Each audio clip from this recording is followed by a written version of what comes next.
Hearing Conservation Program. Purpose. The purpose of a hearing conservation program is to protect employees against the effects of occupational noise exposures. The program shall be administered whenever employee noise exposures equal or exceed an 8-hour time-weighted average sound level, TWA, of 85 decibels on the A scale, dBA, slow response. Administrative and engineering controls will be utilized when the levels exceed 90 dBA for an 8-hour TWA. And if the hazard still exists, then the use of personal protective equipment shall be provided and used to reduce noise levels. The safety manager is a person having overall responsibility for the hearing conservation program. The safety consultant will review and update the program as necessary. Copies of the written program may be obtained at the corporate office. If after reading this program you find that improvements can be made, please contact the manager of safety. We encourage all suggestions because we are committed to the success of this program. Monitoring. Noise monitoring will be done with a sound level meter or a dosimeter. The sound level meter measures the intensity of a sound at a given moment so as to determine a TWA. Several measurements would have to be taken at various times during the work shift to estimate a noise exposure. The dosimeter also measures sound intensity but also stores the sound level measurements over time, providing an average noise exposure for a given work shift. When to monitor. Noise monitoring must be conducted when exposures equal or exceed 85 dBA. The exposure measurements will include all noise within an 80 to 130 dBA range. Employee complaints about the noise, indications that employees are losing their hearing, and noticeable noise from equipment and machinery are some indications that monitoring needs to be done. Monitoring intervals. Monitoring will be repeated every 3 years and within 60 days of there being a chance in production process, equipment, or controls that increase the noise exposures to the point where previously unaffected employees will be exposed or the hearing protection provided prior to the change is not adequate. Instrumentation Calibration. All noise measuring instruments shall be calibrated to ensure accurate readings. The recommendation is to calibrate prior to every noise monitoring campaign. Calibration shall be in compliance with 1910.955. Employee notification. Employees whose work environment results in exposure to greater than 85 dBA on an 8-hour time-weighted average shall be notified within 20 days of the required reading. Employees shall be notified of the level of exposure to which they or their selected representative was exposed. New employees shall be notified upon hiring of the level of exposure to which they, the selected representative, are currently being exposed. Signs shall be posted at entrances to all of the well-defined work areas where employees may be exposed at or above the time-weighted average of 85 dBA. Posting signs shall clearly indicate that the area is a high noise level and that hearing protection may be required. Audiometric Testing Program. An Audiometric Testing Program will be established to test all employees whose exposures equal or exceed an 8-hour TWA of 85 dBA. A professional, audiologist or otologist or physician, will be responsible for the program. A trained technician or a professional may conduct the audiometric testing. Baseline audiogram. Testing for the baseline audiogram will be preceded by at least 14 hours without exposure to workplace noise. Baseline audiograms will be provided within 6 months of an employee's first exposure or at or above TWA of 85 dBA. The use of mobile vans to do the testing increases this time to 1 year after the first exposure, although the affected employee will have to use hearing protectors at 6 months after the first exposure until the audiogram is obtained. Baseline audiograms taken before the effective date will be accepted. The recommendation is that a baseline audiogram be done when employee is hired. Annual audiogram. The annual audiogram will be conducted within 1 year of the baseline audiogram. The annual audiogram will affect all employees exposed at or above TWA 85 dBA. Audiogram Evaluation. The annual audiogram will be compared to the baseline audiogram to determine if a standard threshold shift has occurred. A technician will do this comparison. If a standard threshold shift is detected, the employee will take the test again in 30 days. The professional will review the audiogram and will determine the need for further evaluation. All necessary information will be supplied to the professional as needed. Follow-up procedures. If a standard threshold shift is detected, the employee will be fitted with adequate hearing protectors, shown how to use them, and required to wear them. Employees will be notified within 20 days from the time that it is determined they have a standard threshold shift. If, in the opinion of the professional, the employee needs further tests, the employee will be notified of what they are to do next. If a future audiogram shows that the standard threshold shift is not persistent and the employee is exposed to an average level of 90 dBA, they may discontinue the use of the hearing protectors. Audiometric testing requirements. Audiometric tests will meet OSHA 29 CFR 1910.95 included in Section 10. Hearing protectors. Hearing protectors will be available to employees exposed at or above TWA or 85 dBA. Hearing protectors also will be made available to employees who have experienced a standard threshold shift because these workers are particularly susceptible to noise. Employees will decide which size and type of protector is most suitable for their work with the help of a designated person trained in fitting hearing protectors. The protectors should be comfortable to wear and must reduce employee exposure to at least an 8-hour TWA of 90 dBA and 85 dBA for employees with standard threshold shifts, STS. Training program. Employees exposed to TWAs of 85 dBA and above shall participate in training at least annually. Information provided in the training program shall be updated as necessary to reflect changes in equipment or procedures. The training will include the following: the effects of noise on hearing, the contents of the noise standard and hearing conservation programs, the purpose, advantages, disadvantages, and attenuation characteristics of various types of hearing protectors, the selection, fitting, and care of hearing protectors, the purpose and procedures of audiometric testing, the specific machinery that produces high noise levels. Training does not have to be completed in one session and does not have to be taught by one instructor. Example: audiometric procedures could be discussed immediately prior to the audiometric training by the audiometric technician, and the selection, fitting, and care of hearing protectors could be taught while the employees are selecting and getting fitted for their protectors. Record keeping. Noise exposure records will be kept for 2 years. Audiometric records will be maintained for the duration of the affected employee's employment. Test room background sound pressure and audiometer calibration records should be kept for 5 years. The audiometric test records will include the employee's name and job classification, the date the test was performed, the examiner's name, the date of the last acoustic or exhaustive calibration of the audiometer, measurements of the background and sound pressure levels in the audiometric test rooms, and the employee's most recent noise exposure measurement.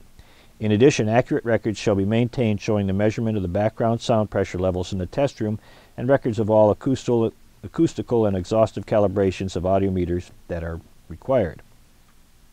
Access to information and records. All infected employees have the right to see the training information, the applicable OSHA standard 29 CFR 1910.95 and 1926.52, the audiometric test records, and the noise exposure records. Explanation of training records. The effects of noise on hearing. Sound, a pressure wave in the atmosphere that the human ear can detect. Noise, sound that bears no information and is unwanted by the listener. Frequency, or hertz, the pitch of the sound. The total range of frequencies for humans is from about 20 hertz to about 20,000 hertz. A-weighted scale, dBA. The ear is more sensitive to some frequencies than others, particularly the upper middle range from about 1,000 hertz to about 6,000 hertz. Sound level meters have been designed to emphasize this range from 1,000 to 6,000 hertz. This bias reading is called an A-weighted scale and is abbreviated dBA. All noise levels in the Hearing Conservation Plan are measured on the A-weighted scale. Risk factors. If the ear is subject to high levels of noise for a sufficient period of time, some loss of hearing may occur. Factors of hearing loss: the intensity of the noise, decibels, the type of noise, frequency, the period of exposure each day, the total work duration, years of employment, the age of the worker, coexisting hearing loss and ear disease, distance from the source, location of ears with respect to the sound waves. It is currently believed that any exposure to all sound levels in excess of 115 dBA is hazardous and should be avoided. Exposure to sound levels below 70 dBA can be assumed to be safe and will not produce any permanent hearing loss. The majority of industrial noises fall in this range. OSHA 1910.95 states that engineering controls and administrative controls must control any noise level above 90 dBA. If that cannot achieve 90 dBA, then the use of personal protective equipment is required. The purpose, advantages, disadvantages, and attenuation characteristics of various hearing protectors. Enclosures. The enclosure type protective device are incorporated into equipment that entirely covers the head. By wearing hearing protectors, then adding a helmet that encloses the head, an additional 10 dB less reaches the ears. An advantage: helmet reduces noise if used with hearing protection and protects the head. Disadvantages: cost and bulk. Oral inserts. Normally referred to as inserts or earplugs made from such materials as rubber, plastic, fine glass, down, foam, and wax-impregnated cotton, the employer's ears should be examined prior to using earplugs. There are 3 types of oral inserts: formable, custom molded, and pre-molded oral inserts. Advantages: inexpensive, many different configurations, comfortable, and little danger of damaging the inner ear, fairly good attenuation.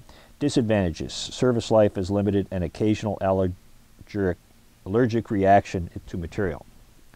Molded ear caps. These protectors form the seal on the outside of the ear. Advantages: more comfortable than oral inserts. Disadvantages: expensive, fit problems due to variations in outer ear, attenuation less effective than oral inserts due to fitting problems. Earmuffs consist of 2 cup or dome-shaped devices that fit over the entire external ear and a seal against the side of the head along with a headband to hold them in place. Advantages: considerable better attenuation than earplugs. Disadvantages: expensive, larger than other protectors. The selection, fitting, and care of hearing protectors. Selection factors: the effectiveness in reducing decibel levels, the work area, the person using the protectors, other personal protective equipment being used, hats, glasses, frequency of exposure, cost effectiveness, employee comfort. Fitting: the type of protector sealed will affect the need for fitting and what degree. As states in the program, there will be a trained person to do this task. Care: care also varies with the type of protector. The insert should be disposed when designated by manufacturer instructions. Earmuffs currently on the market have replaced ear seals and cushions. The outer covering of the seals becomes stiff due to perspiration and will need to be replaced periodically depending on the conditions of exposure. The purpose and procedures of audiometric testing. Audiometric testing is an important part of the hearing conservation program. The objectives to accomplish are as follows: obtain a baseline audiogram that indicates the employee's hearing ability when first used, to provide a record of employees' test results, to record significant hearing threshold shifts in exposed employees during their course of employment, to check the effectiveness of the noise control measures being used, comply with government regulations. Audiometer, an electronic device that converts electrical energy into sound energy in precisely variable amounts. It consists of an oscillator which produces pure tones at predetermined frequencies, an attenuator which controls the intensity of the sound or tone produced, a presenter switch, and earphones which the person being tested wears to hear the tones. Standard threshold shift, an average shift or loss in both ear of 10 dB or more at the 2000, 3000, and 4000 Hz frequencies. Baseline audiogram, the employer will test within 6 months of the employer's first exposure at or above the action level. The baseline will be used to compare against future audiograms. Annual audiogram, at least annually after the baseline audiogram, the employee will be tested to obtain a new audiogram to compare against the baseline. An effective audiometric program should include the following components: medical surveillance, qualified personnel, suitable test environment, calibrated equipment, adequate records. Audiogram evaluations are done routinely by comparing baseline audiograms to determine whether the audiogram is accurate or if an employee has lost hearing ability. If a hearing loss or standard threshold shift is identified, then the employee must be fitted with adequate hearing protectors, shown how to use them, and required to wear them. Audiometric tests will be pure tone, air conduction, hearing threshold examinations with test frequencies including at least 500, 1000, 2000, 3000, 4000, and 6000 Hertz. Tests are taken separately for each year. Using a dosimeter. A convenient substitute for the SLM is a device called a dosimeter. The dosimeter is a cumulative device that records the noise energy to which the worker was exposed throughout the work shift. The problem with the dosimeter is that the wearer can bias the results by holding it close to a loud noise or simply by rubbing, tapping, or blowing on the microphone. The result the dosimeter gives is in dose or percent noise exposure. Noise surveys. Area measurements. Using an SLM for the A scale and slow response to record the regular occurring maximum and minimum noise levels at the center of the work area. This area monitoring is only for areas up to 1,000 square feet. If the maximum sound level does not exceed 80 dBi, it is assumed that all the employees are safe and the personal monitoring detailed above is not needed. If the levels are at the center of the work area are between 80 and 92 dBA, then more information is needed. Workstation measurements. Workstation measurements are done when the area measurements show noise levels between 80 and 92 dBA from the center of the work area. The measurement should be made at each employee's workstation. If a noise level varies, record both the maximum and the minimum. If the level is constantly above 90 dBA, then an unsatisfactory condition exists. If the level never exceeds 85 dBA, the noise exposure is considered satisfactory. Where results varied above and below 85 dBA and where they exceeded 90 dBA, personal monitoring will have to be done to find the TWA. Hearing protectors. As part of the OSHA Standard 1910.95, the employer shall make available hearing protectors to all employees exposed to 85 dBA or greater at no cost to the employee. Of course, engineering and administrative control should have been tried prior to the use of hearing protectors. Personal protective equipment is always the last resort. To determine what type and how good of a hearing protector the affected employee will need, several factors must be known. Characteristics of the noise in the area, that is, concern, must be known. Not only is the noise level a concern, but also the frequency of the noise. The frequency is important because different hearing protectors are more efficient at different frequencies. For example, earmuffs are better at reducing noise at high frequencies, while earplugs are more efficient at the lower frequencies. To obtain the frequency of noises, an octave band analyzer can be used. The analyzer would also be needed when determining engineering controls because industrial noise is made up of various intensities and frequencies.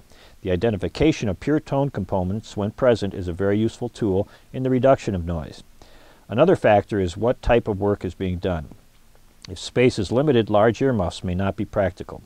If the employee is around hazardous materials, the hearing protector should not be affected by the hazard. When a person is working around electrical hazards, the hearing protector should not be non-conductive. Other personal protective equipment like hard hats and safety glasses must also be considered.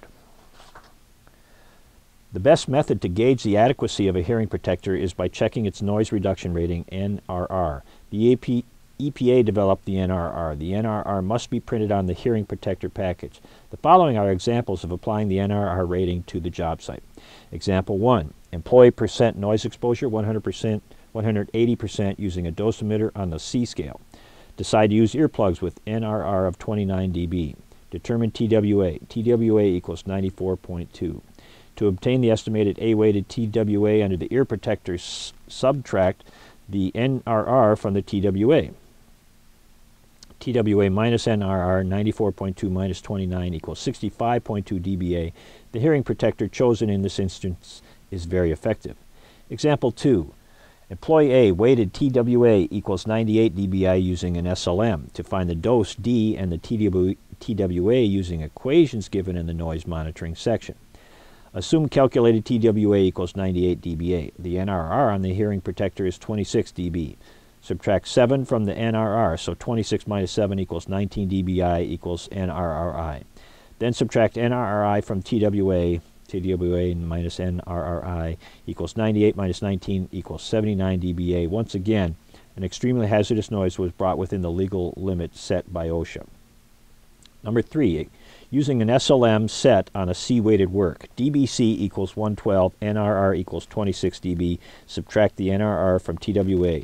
TWA minus NRR, 112 minus 26 equals 86 dBA. In this case, the employee is below the threshold limit of 90 dBA, but is still above the action level of 85 dBA. So the employee would still have to participate in the hearing conservation program. Audiometric testing. The employee from example 3 would have to have a baseline audiometric test within 6 months of exposure at or above 85 dBA. Then at least annually after the first exam or when the hearing conservation program stipulates. These exams are compared to the baseline as described in the program and in additional training material. The audiometric test itself consists of a piece of equipment called the audiometer, a soundproof booth the employee set in, and a qualified technician to administer the test. Basically, the test gives plays a pure tone at certain frequency and at a certain decibel level. The test giver keeps playing the same frequency tone while increasing the decibel level until a test taker responds to the sound by signaling. Following is an example of record of an audiometric test. The test record shows at 250 Hz, John Doe could hear the tone in his right ear at 30 dB, in his left ear at 35. At 500 Hz, he could hear the tone in his right and left ear at 30 and 35 dB respectively. The 1000 Hz marks shows that the first indication of a standard threshold shift dropping 35 and 40 for the right and left ear. At 2000 Hz, the decibel levels are 50 and 55 dB in the right and left ear. The 4000 Hz mark is where the most hearing loss usually occurs in an individual setting, and this is a perfect example of that. 60 and 70 dB is the levels that 4000 Hz had to be played at before the employee could respond to it. Finally, at 8000 Hz, the right and left ear was at 40 and 50 respectively. Engineering and administrative controls. Engineering controls are procedures other than administrative and personal protective equipment that reduces noise levels either at the source or along the path to the worker. The best way to reduce a noise is at the source. Modifying existing equipment and structure does this. Examples of modifications would be to install a quieter exhaust, place the machine on a rubber mat to reduce vibrations, or stop vibration of parts on the machine. However, the best way to reduce noise at the source is by designing the noise reduction into the equipment. If the noise cannot be reduced at the source, the path to the listener is the next area to evaluate. There are many ways to modify the noise in its path. The machinery or equipment can be separated from the worker by using a shield. The worker can be moved away from the equipment. Distance is very useful in noise reduction. The source can be enclosed, or acoustic material can be put on the walls or hung from the ceiling. Administrative controls most often refer to scheduling. This could be scheduling of how long an employee can work in a high noise area, or scheduling how long noisy equipment can be operated each day or each week. Administrative controls can also include rotating schedules and transferring employees out of high noise areas. The negative sides to these controls are that personnel problems may arise because of the rotating or job changes, or also due to the loss of seniority and lower productivity and pay. Workers' compensation. Employers should be interested in hearing conservation plan, if for no other reason than the trend towards covering hearing loss under states' workers' compensation laws. In some states, hearing loss is specifically called out in compensation laws. In other states, claims are being awarded even though hearing loss is not specifically denied in their compensation laws. Occupational hearing loss is a hearing impairment of one or both ears, partial or complete, arising in or during the course of, but not the result of, one's employment. This includes acoustical trauma and noise-induced hearing loss. Acoustical trauma is an injury to the sensorineural parts of the inner ear. This is usually caused by one or few exposures to sudden intense noises resulting from blasts or explosions, or from a direct trauma to the head. Noise-induced hearing loss describes the long permanent hearing loss that develops over months or years of exposure to hazardous noise levels. When establishing a diagnosis of noise-induced hearing loss and how it is related to the employment, the physicians consider the following: the employee's history of hearing loss, the results of the employee's odontological exam, the results of the employee's audiological exam, the ruling of the non-industrial causes of hearing loss. A study showed that an estimated 1.7 million workers in the U.S. between 50 and 59 years of age have compensable noise-induced hearing loss. If only 10% of these workers file for compensation and the average claim is $3,000, the potential cost to the industry could exceed $500 million. Hearing conservation learning exercise. Number 1. True or false? The OSHA standard requires hearing protection for employees exposed to noise levels at or above 85 dBA in an 8-hour time-weighted average, TWA. True. True or false? Noise is defined as any sound except conversation. False. Noise is defined as unwanted, excessive, or dangerous sound. Number 3. True or false? Hearing loss is caused by noise breaking the 3 small bones in the middle ear. False. Hearing loss is caused by noise damaging the hair cells and or auditory nerves in the inner ear. Number 4. True or false? Damage to hair cells in the inner ear is permanent. True. Although hair cells will return to normal after short exposures to excessive noises, if you are continually exposed to excessive noises, the hair cells can be damaged permanently, resulting in permanent hearing loss. Number 5. True or false? Constant ringing in the ears, known as tinnitus, or a constant hum, can be a warning sign of hearing loss. True. Other warning signs include difficulty in hearing consonants such as S's or T's in a normal conversation, difficulty separating speech from background noise, complaints from others that you are talking too loudly or shouting unnecessarily, having to turn up the volume on TVs or radios, difficulty hearing ringing telephones, whistles, or other high-frequency sounds, Difficulty hearing soft sounds such as a child's voice or water rippling. Number 6, true or false? The two major types of noise in the workplace are continuous and steady. False. The two major types of noises in the workplace are 1, continuous, such as that from grinders, lathes, power equipment, etc., or 2, impulse, which is a sharp outburst of noise, such as that from a pneumatic tool, use of explosives, impact tools, etc. Number 7, each increase of 10 decibels doubles the loudness you hear. That's true. Number 8, true or false? Noise monitoring measurement only needs to be done once. False. Noise levels should be monitored whenever there is significant changes in equipment or processes that may result in increased noise levels. Periodic monitoring at least once per year is recommended to ensure that all exposed employees are protected. Number 9, true or false? A baseline audiogram serves as a comparison for future audiograms, helping determine hearing improvement or loss. True. Number 10, a standard threshold shift indicates that the employee is using his hearing protection regularly. That's false. A standard threshold shift, STS, indicates hearing loss.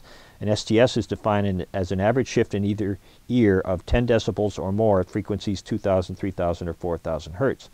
In other words, the lowest decibel reading an employee is able to hear is 10 dBA, more than in previous audiogram. Number 11, true or false? The only factor that matters in noise exposure is loudness.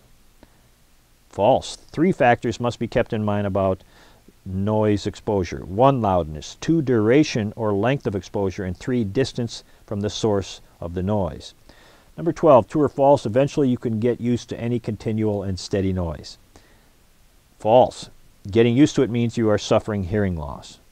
13, true or false? Installing sound barriers between employees and the source of the noise can reduce noise levels. True. 14, earplugs fit into your ear canal, blocking excessive noise from reaching the inner ear and causing damage to the hair cells or auditory nerves. That's true. 15, true or false? Earmuffs must always be used with earplugs. False. Although they can be combined with earplugs, earmuffs provide hearing protection when used alone. 16, stereo headphones can be used instead of earmuffs or earplugs. False. Wearing personal stereo headphones does not reduce surrounding noise and should not be used as a replacement for hearing protection.